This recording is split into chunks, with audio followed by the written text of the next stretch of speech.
lá é uma coisa, é a busca do material que acontece, é só... Quer ver uma coisa curiosa? Quem entra para o satanismo hoje, ou antes, o que ele busca? Ele busca dinheiro, prestígio, status, né? Fama. É isso que ele quer vitrine, ele quer poder. O que as pessoas hoje vão buscar na igreja? Vai nas igrejas neopentecostais. Vão lá porque eles querem a prosperidade. Nós vamos ter a campanha da prosperidade, vai ficar rico, vai ser próspero, você vai ser curado, você vai ser famoso. É a mesma coisa. Ou seja, a Bíblia diz que em um determinado momento, isso já está no Novo Testamento, na Nova Aliança, que os demônios, ou satanistas, né, ou pessoas voltadas para o mal, iam entrar na igreja, iam espalhar dentro da igreja, que deveria ser um celeiro de amor, iam espalhar dentro da igreja doutrina de demônio e doutrina humana. E eu vejo muita doutrina de demônio e doutrina humana também. Quer dizer, aquilo não foi Deus que fez. Não é Deus que estabeleceu aquilo, né? Foi o homem que criou aquilo, né? Ou o demônio criou aquilo potencial. Então está levando as pessoas para o mesmo buraco. Quer dizer, o objetivo das pessoas, qual a diferença de um satanista e de um que se diz cristão que vai numa igreja em busca da prosperidade? É a mesma coisa, sabe? Você vê a crueldade, às vezes, que eu vejo dentro de igreja, maltratando, por exemplo, dizendo que vai para o inferno, um homossexual, por exemplo, ou alguém que tem tatuagem, ou que tem piercing, depreciam tanto. Se aquela pessoa não tem uma proteção emocional legal, aquela pessoa entra numa depressão e se mata. Né? Então, o diabo, às vezes, eu acho que ele está fazendo estágio. Em algumas igrejas ele faz estágio. Aprender como é que é uma maldade maior aí, porque essa aqui eu não conhecia. Abrir uma filial. Abrir uma filial. Então, então eu vejo isso. Né? Realmente, o que eles tinham de plano, na década de 80, década de 90, a igreja, se pegar o discurso que tinham nos altares na década de 80, 90, para os dias de hoje, mudou. É completamente antagônico. Antes falava... Vamos buscar uma vida de santidade, vamos buscar o amor, vamos estudar a Bíblia, né? Vamos nos ajudar. Hoje não. Hoje é prosperidade, é unção disso, é unção daquilo, unção do leão. Teve uma palhaçada de uma unção de leão numa cidade, no Paraná, né? Que os pastores receberam unção do leão. Isso é que eles fizeram. Demarcaram, inventaram, é doutrina humana isso aí, né? Aí eles receberam a unção do leão. E o que o leão faz? O leão, ele urina em pontos para marcar o seu território. Os pastores estavam urinando na cidade para marcar território. E isso aconteceu, é fato, não é brincadeira, né? Então a gente vê coisa... Aí teve isso aí é recente, acho que foi ano passado.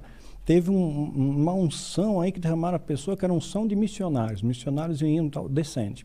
Né? E eu falei um vídeo sobre isso também. Aí o pessoal, no ato profético, que é um gesto que eles fazem, que eles estão profetizando que alguma coisa vai acontecer, eles tiraram o sapato, o tênis e arremessam para o altar. Joga o tênis lá e volta de meia para casa. E só para ele ter feito isso, ele chancelou que ele vai ser um missionário, que ele vai viajar pelo mundo pregar a palavra de Deus.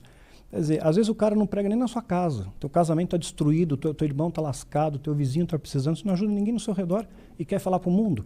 Quer dizer, então é coisa que leva nada a lugar algum. Então, hoje em dia, a igreja o satanismo não se preocupa mais com a igreja. A igreja está contaminada. Década de 80 e 90, infiltraram sim. Entraram nas igrejas, espalharam essas doutrinas. Hoje, já está envenenado. Os grandes ministérios estão todos envenenados, sem margem de erro.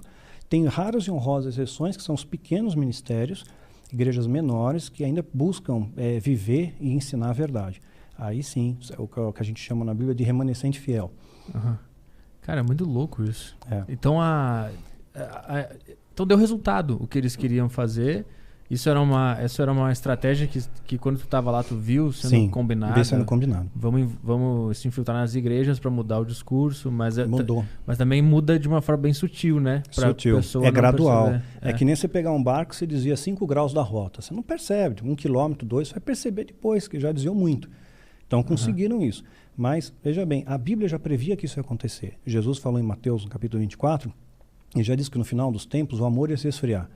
Né? Ia faltar fé, e as pessoas iam se trair mutuamente, ia entrar doutrina de demônio na igreja, doutrina humana, já está previsto.